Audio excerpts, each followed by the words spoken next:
Little Star. Hello everyone, my name is Riddhi. Today I'll say a short story, The Fox and the Grapes.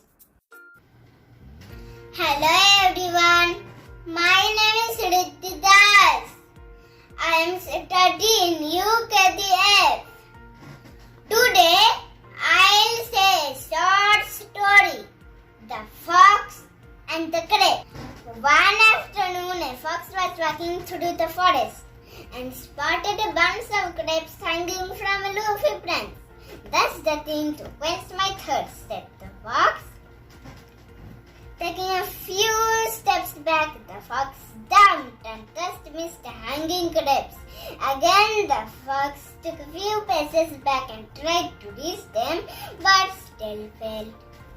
Short stories finally giving up, the fox turned up his nose and said, "They were probably sour anyway." Then he walked away. Moral of the story is, it's easy to despise what you cannot have. Thank you. Bye.